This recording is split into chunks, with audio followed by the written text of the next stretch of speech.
Hey everyone, welcome to The Explainer. Today, we're diving straight into the fascinating, completely hidden mechanics of language. We're going to dissect how words are literally engineered on a mental assembly line. Okay, so here's the blueprint for our language factory today. We're going to meet the morphemes, rethink word classes, and dig into the roots of language. After that, we'll explore compounding, derivation, and wrap it all up with inflection. Before we really look at the machinery, we kind of just naturally rely on our intuition to define word classes, right? But to really understand language, we have to ask ourselves a pretty fundamental question. What actually anchors a word into its specific category? Like, simply put, what actually makes a noun a noun? And that question brilliantly sets up our first mystery because, well, the intuitive, meaning-based view, it completely shatters when we look closely. We're all taught that verbs are action words and nouns are things. But think about the word trip. It's a clear activity, right? Yet, mechanically, it behaves entirely as a noun. It's like language has a mind of its own. Structurally, trip can take a plural s, like we took 2 trips, but it never takes verb endings like ed or ing in that context. Mind-blowing, right? Moving on to Section 1, Meet the Morpheme, the minimal meaningful units. So, to solve this whole noun mystery, we've got to look at the raw materials of our factory. Morphology focuses on these minimal, meaningful units called morphemes. And here's the kicker. It completely ignores syllables. It's purely about structural meaning. A word might have several syllables that are just pure sound, but a morpheme? That's the absolute smallest piece that actually brings meaning to the table. It's the real building block. All right, Section 2, Rethinking Word Classes Using Syntactic Context Tests. Now let's equip ourselves with a sort of detective's toolkit so we can properly categorize words without falling into those semantic traps we just talked about. Since we clearly can't trust meaning alone, we can use something called the syntactic gap test. It figures out word classes based strictly on context. So if a word physically fits the gap in the governor blank the bill, well, it's a verb. And if it fits the gap in the blank vetoed the bill, boom, it's a noun. And honestly, this is where it gets really fun.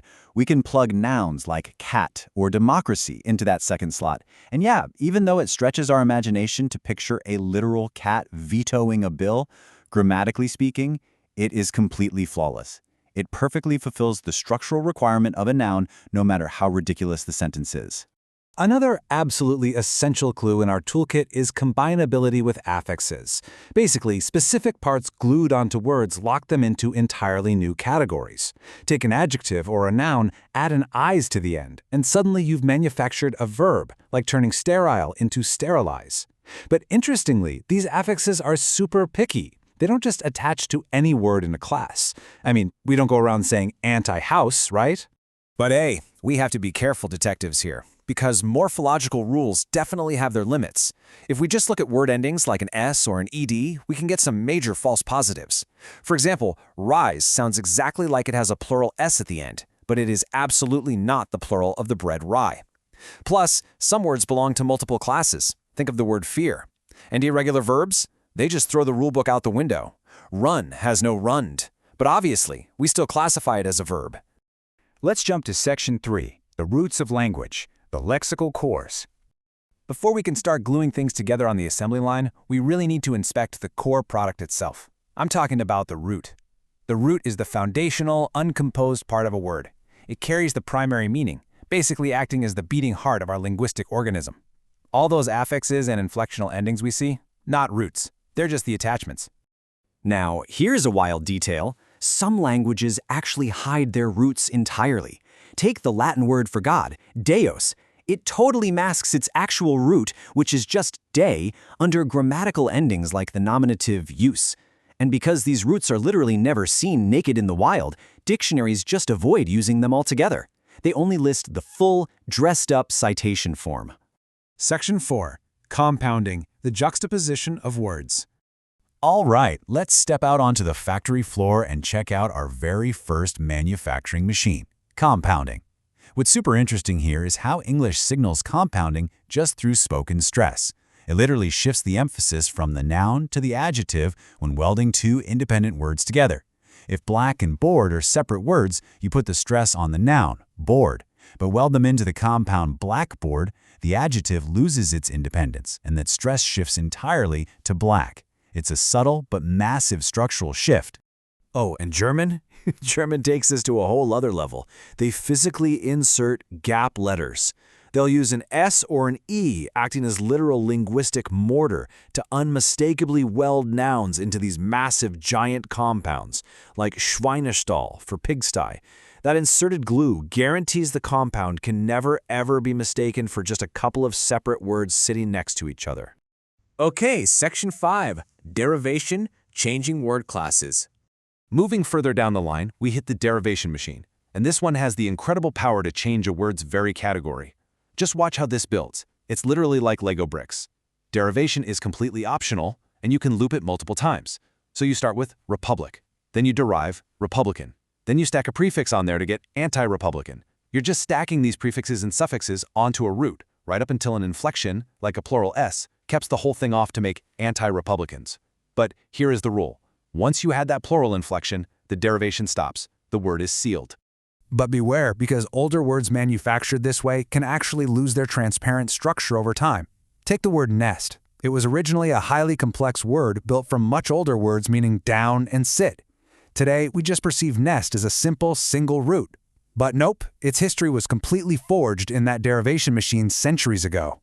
And finally, Section 6, Inflection, adding those specific details. So, our final stop on the assembly line is inflection.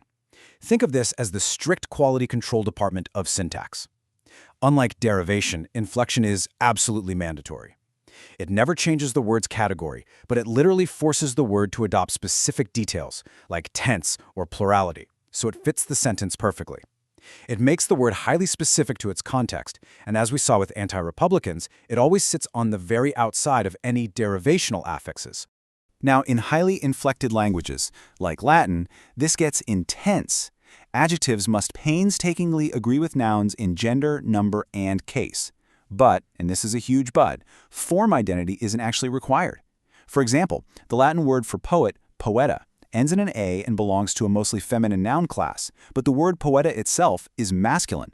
So if you add the adjective secundus, it has to agree with that masculine reality. It takes an us ending despite the A ending of the noun.